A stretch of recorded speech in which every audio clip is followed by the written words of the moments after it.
Ashe, and welcome to another special episode of our Mandatory Mental Liberation Message series, written and produced by our esteemed elder Baba Jelani Bomani Dembe, the brilliant founder of Majestic Mind Matters University. I'm your royal narrator, Queen Magical Melanin, for this new episode. The necessity of the Mandatory Mental Liberation series at Majestic Mind Matters University lies in our focus on serving our melanin-rich culture nation. By addressing the importance of knowledge of self to produce greater self-awareness and advocating for our mental liberation, especially for our precious melanin-rich culture children, our messages aim to combat the enduring effects of generational mental enslavement stemming from the historical trauma of the chattel enslavement of the ancestors. Our initiative seeks to empower us to break free from these harmful and unfavorable legacies and cultivate a deep-rooted sense of self-identity and unwavering resilience. Each moment you spend with us is a gift, a chance to grow, to learn, to be inspired. So stay with us till the end, where the real magic happens. Now, let's get started with this very special melanin-rich culture message titled, The United States, Early 20th Century, the Legacy of Racism, Eugenics, and the Call for Reclamation. As we step into the early 20th century, we must recognize a dark chapter in the United States history, characterized by systemic oppression, pervasive racism, and eugenic policies that sought to define who was considered fit to partake in society. Over 60,000 individuals were forcibly sterilized across various states under the pretense of improving public health and safeguarding the future of the nation. These laws targeted those deemed unfit, which disproportionately included melanin-rich people, individuals with disabilities, and others categorized as feeble-minded. It was a direct attack on our humanity, our identities, and our potential. The eugenics movement, justified by pseudoscience and societal fear, extended its reach into our personal lives, dictating marriage laws that restricted relationships between races, as well as between individuals with mental illnesses or disabilities. These oppressive measures were not just policies, they were assaults on our very existence, dragging us into a sunken place, as depicted in Jordan Peele's film, Get Out, where our voices, identities, and futures are rendered silent and immobile. We must bring awareness to this historical reality, recognizing the physical and psychological toll it has taken on our ancestors and, by extension, on us. From this legacy of trauma and denial, we find the importance of reclaiming our melanin-rich heritage and the civilization that is our birthright. Al-Kabulan, the indigenous name for Africa, is recognized as the birthplace of civilization, a fact we must embrace fervently as we seek to liberate the minds of our precious children. We must remember that our spirituality, which has often been overshadowed by the oppressive structures of colonizers, must take precedence in our lives. We must shun the oppressive religious ideologies that have historically sought to break our spirits and turn instead to the wisdom of our ancestors. The devastation wrought by chattel enslavement can never be muted. The dislocation, dehumanization, and the loss of our cultural heritage must be memorialized. We must honor those whose names are unknown and whose lives were lost while resisting oppression. Similarly, we must acknowledge the silent suffering inflicted by secret societies that sought to erase our existence through violence. Understanding the effects of Stockholm Syndrome, a psychological response wherein captives grow sympathetic to their captors, can shed light on our communal struggles today. This condition, deeply rooted in survival mechanisms, often enables systemic racism to perpetuate, allowing us to internalize oppression rather than resist it. We must also explore the concept of drapetomania, an antiquated term used to pathologize the desire of enslaved individuals to escape captivity. This illustrates the lengths to which our oppressors have gone to criminalize our desire for freedom and autonomy. Our very identity has been stolen and transformed, leaving us with labels such as Black people, people of color, and African. Such terminologies were strategically designed by colonizers to further divide us, perpetuating a social hierarchy that dehumanizes us and enforces discrimination. The period we reflect upon showcases a form of racism that is often covert yet deeply ingrained in the fabric of society. This is evident in daily interactions, systemic policies, and institutional practices that continue to disadvantage melanin-rich individuals globally.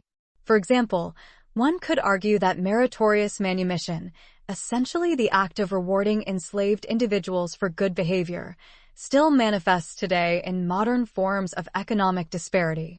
The idea that one must earn their way out of disenfranchisement through education or economic successes serves to reinforce systemic inequalities. Yet, as we discuss the importance of being woke, originating from African American Vernacular English, AV, we affirm our necessity to be awake and aware, acknowledging societal injustices and the historical context that frames our current realities. For us, staying woke is not merely a trend. It is a call to action, an obligation to engage in transforming our collective consciousness, reclaiming our identities, and standing against systemic oppression. As we continue this vital conversation, we reaffirm our commitment to unity, cross-cultural understanding, and the empowerment of our children. In doing so, we become not just the architects of our fate, but also the stewards of our rich heritage. We will no longer allow history to define us. Instead, we will reclaim our narratives and forge a future that honors the struggles and sacrifices of our ancestors while guiding the next generation toward liberation and self-discovery. We move forward together, awake and unyielding, holding tightly to our melanin-rich identities and fostering a world where our children can thrive in dignity and strength. Our next topic: the echoes of forced sterilization and marriage restrictions, a call for the reclamation of our melanin-rich heritage. Throughout the early 20th century, laws and policies surrounding forced sterilization and marriage restrictions profoundly affected our melanin-rich communities. These oppressive measures were entrenched in eugenics ideologies that sought to control our bodies and dictate the structure of our families. Today, we find ourselves grappling with the long-lasting impacts of these injustices as they continue to shape our reproductive rights and community dynamics. As we confront these historical legacies, it is essential that we collectively reclaim our rich cultural heritage and engage in the mental liberation of our children. The forced sterilization laws, designed to target marginalized populations, sought to eliminate what the oppressors deemed undesirable. These policies disproportionately affected our ancestors and continue to reverberate through generations. The trauma stemming from these violations manifests in various ways, including mistrust in medical systems and a pervasive fear of reproductive autonomy. In our contemporary context, this historical legacy complicates our battles for reproductive rights, which are often undermined by systemic racism and economic inequities. Marriage restrictions further complicated our familial structures, enforcing barriers that discouraged unions within our communities and promoted divisions. We must recognize that our family dynamics today are influenced by these historical edicts that aim to fragment our communal ties. The implications of these restrictions extend beyond individual choices. They contribute to a larger narrative of control over our lives, perpetuating cycles of disconnection and disenfranchisement. To move forward, we must embrace the concept of stay woke, recognizing that our awareness and understanding of historical injustices are crucial to our collective empowerment. The pernicious effects of white supremacy are not merely remnants of the past, but are present in the form of covert racism that continues to suppress our dreams and ambitions. The sunken place, as depicted in Jordan Peele's film Get Out, is a stark representation of the disempowerment faced by our communities. This metaphor resonates with the psychological impact of living within a society that continually devalues our existence and ostracizes our cultural practices. We must also confront the reality that the impositions of colonial language have divided us. Terms like Black people, brown people, or people of color were used by colonizers to perpetuate a narrative of inferiority and segregation. This linguistic fragmentation diminishes our identity and distracts us from the richness of our shared history. We must reclaim our identity by honoring the term Alkebulan, the indigenous name for our ancestral motherland, which symbolizes the birthplace of civilization. It is imperative that we engage in the reclamation of our spiritual practices and honor our ancestors whose names remain unknown. These ancestors endured the horrors of chattel enslavement, and their sacrifices demand remembrance. The stigmatization of our truths, those who were killed by secret organizations, and those who are still missing, calls for a commemorative consciousness.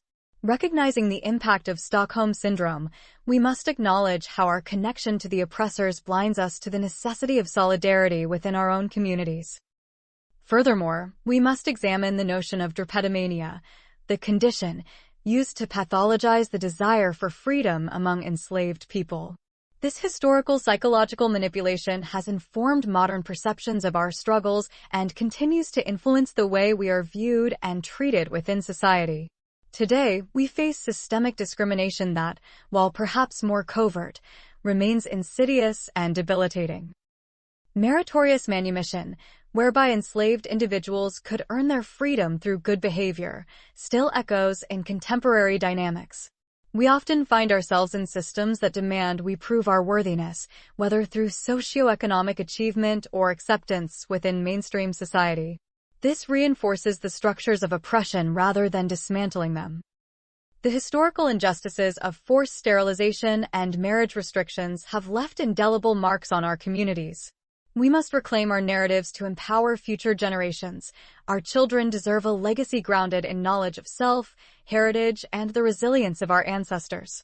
Let us work collectively to honor our past while shaping a future that acknowledges our inherent worth. By embracing the principles of our original spirituality and fostering a profound connection to Alkebulan, we can transcend the oppressive structures that seek to define us. Therefore, let us stand together in this movement toward liberation and unity, and always remember, we must stay woke for our children's sake. Our next topic, reclaiming our cultural heritage, a path to empowerment against systemic racism. In our collective journey to liberation, reclaiming our cultural heritage and deeply understanding our history offers a potent tool to combat ongoing systemic racism and discrimination. We stand at a juncture where reflecting on our past can empower the present and shape a brighter future for our children, remarkably, a future where their melanin-rich identity is seen not as a mark of deficiency, but as a badge of honor. This reclamation is not merely an academic exercise, it is a necessary step in our mental and spiritual liberation, allowing us to rise from the oppressive shadows of history. The horrors of our past, most notably the chattel slavery that our ancestors endured, continue to haunt us, manifesting in societal structures that perpetuate inequality and discrimination. The legacy of practices such as eugenics, which sought to classify human worth based on arbitrary racial metrics, reverberates through contemporary society.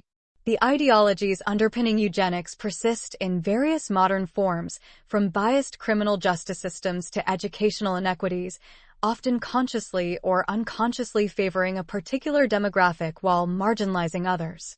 It is our responsibility to confront these oppressive systems head-on and dismantle them by reclaiming our identity and history. If we look towards the concept of the sunken place, as presented in Jordan Peele's film, Get Out, we see a resonant metaphor for our current state.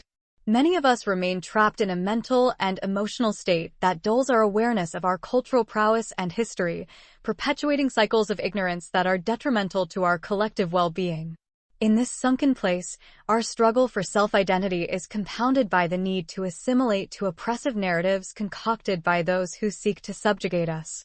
Our liberation starts with understanding that we must embrace our own heritage, our intrinsic worth, and remember our roots in the land often referred to as Alkebulan, the birthplace of civilization.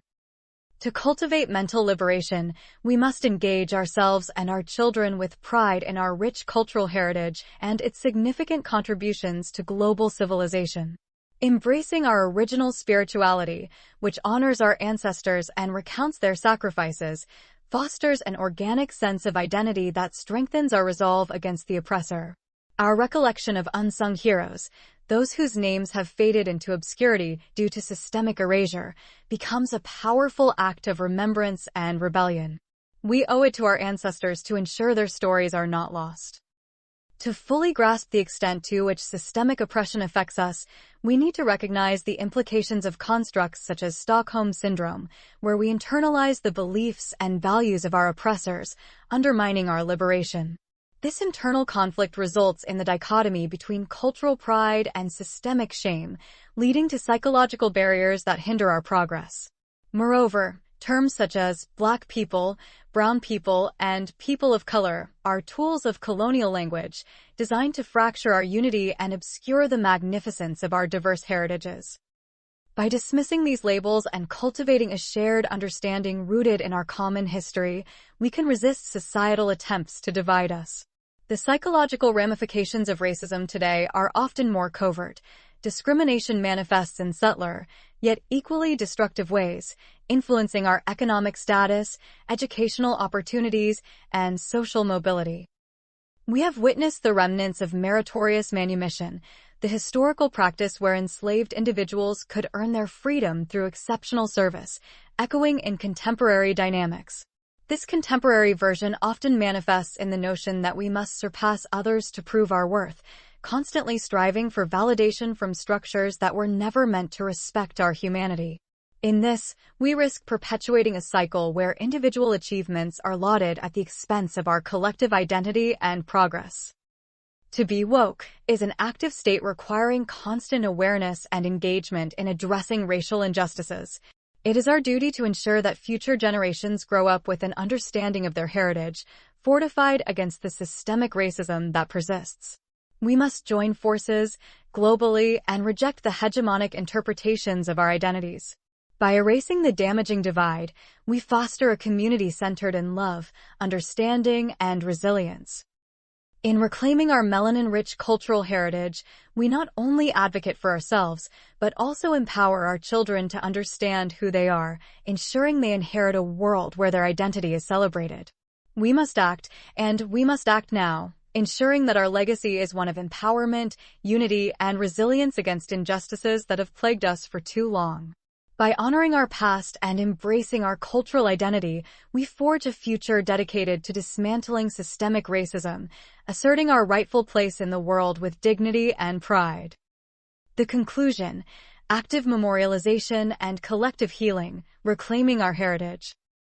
As we navigate the multifaceted realities of our existence, we stand at a critical juncture where the act of memorializing our ancestors and confronting the impact of historical traumas, notably chattel slavery and other hidden atrocities, becomes not merely an act of remembrance, but a pivotal element in the reclamation of our collective identity and a crucial step toward mental liberation for our communities, particularly our children. This commitment to our melanin-rich heritage is our responsibility, not only to honor those who came before us, but to shape a future where our children can thrive, grounded in the knowledge of their identity and cultural legacy. We must first recognize the profound psychological toll that historical traumas have imposed on us. The concept of the sunken place, as depicted in Jordan Peele's film, Get Out, resonates deeply with the ongoing effects of collective trauma. This metaphor encapsulates the feeling of being trapped, marginalized, and rendered voiceless within one's own identity. The insidious nature of systemic oppression continues to manifest through the remnants of historical injustices. In confronting our past, we can counteract the psychological outcomes of these traumas by understanding concepts like Stockholm Syndrome, a condition that can lead individuals to empathize or bond with their oppressors. This complex relationship has effects that linger within our communities today, creating barriers to collective healing. In our pursuit of healing and identity reclamation, it is imperative to reject divisive terminology imposed by colonizers, terms like Black, brown, people of color, and the geographical label, African, that seeks to classify us in narrow, reductive frameworks. Instead, we must embrace our original identities and lineage, tracing our ancestry back to Alkebulan, the indigenous name for the African continent, the cradle of civilization. By reconnecting with our rich cultural heritage and understanding its profound contributions to human history, we empower ourselves and our children to reclaim their narratives. Reclaiming our heritage entails not only celebrating our accomplishments, but also acknowledging the very real atrocities committed against our ancestors. This includes commemorating those whose names have been lost to history, those unarmed who suffered violence at the hands of secret societies and clandestine organizations. There are countless souls whose stories have not been told, and it is our duty to memorialize them, ensuring that their sacrifices are recognized and their legacies live on. Failing to do so perpetuates the cycle of erasure and forgetfulness. Moreover, we must confront the lingering effects of drapetomania, an archaic term that pathologized the desire for freedom among enslaved people. This notion, though steeped in historical folly, symbolizes the oppressive structures that framed our struggle for autonomy.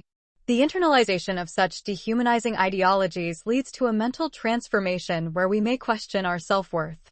As we reclaim knowledge of ourselves, we collaborate to dismantle these harmful beliefs that have been instilled in us by a system that continuously seeks to undermine our humanity. In our journey of reclamation, we recognize the importance of marrying within our own race, fostering connections that uplift and celebrate our shared heritage. This practice is not merely about preserving cultural identity, it serves as a profound act of resistance against the ongoing oppression we face. Our unity is a formidable force capable of countering the social discrimination that manifests in contemporary society, a discrimination that often operates covertly, yet is equally damaging. The principle of meritorious manumission, which provided incentives for enslaved individuals who displayed loyalty to their masters, finds echoes in the modern concept of respectability politics, where our worth is often measured against Eurocentric standards. As we embrace the original interpretation of woke, we affirm our commitment to remaining vigilant against social and racial injustices. This consciousness is not merely a state of awareness, it is a call to action, urging us to cultivate resilience and solidarity within our communities, ensuring that our children grow up in a world that recognizes their worth and potential. Actively memorializing our ancestors and acknowledging the impact of historical traumas are not only acts of honor, but essential steps toward collective healing. By reclaiming our identity, shunning oppressive narratives, and working together, we foster a formidable sense of unity and purpose. For the liberation of our precious children, we must act decisively, kinship strengthened by the rich legacy of our melanin-rich civilization, by any means necessary. Now is the time for us to stand collectively, forging a path of healing, remembrance, and empowerment. We must stay woke. I'm your royal narrator, Queen Magical Melanin. We trust that this very special message has expanded your understanding through the insights shared by our highly esteemed producer, Elder Baba Jelani Bomani Dembe, founder of Majestic Mind Matters University, in our Mandatory Mental Liberation Series special message. Remember this, it is essential to honor the ancestors. We have a unique connection to the ancestors. They endured many unwarranted struggles, preserved our melanin-rich culture, and passed down invaluable wisdom through many generations. By honoring the ancestors, we pay honorable tribute to our roots and draw great strength and much-needed inspiration from the unwavering resilience and royal legacy that has paved the way for our present and future generations. Ancestral reverence is a powerful way for us to continually uphold our own melanin-rich identity, heritage, and cultural legacy. Here is an ancient Alkebulan proverb to keep in mind. If you think you are too small to make a difference, you have not spent the night with a mosquito. Remember this as well, whenever you are in the presence of anyone, saying, "They don't see color," it actually means, "They don't see you." We acknowledge and honor the indigenous name of our glorious continent as Alkebulan. This name means Mother of Mankind in various Alkebulan languages such as Akuyu, Swahili, and Kemet, referring to ancient Egypt, and rejecting the terms Africa or African. As royal members of our melanin-rich culture nation, we must strive for knowledge of self for greater personal awareness. Always treat yourself kindly and seek to live a totally awesome and gloriously fulfilling melanin-rich culture life. The only way to do great work is to love what you do. So, like, subscribe, to stay updated, and share this very special melanin-rich culture link with everyone that you care about and that really cares about you and all of yours as well. And thank you for listening to this enchanting special message. Stay woke.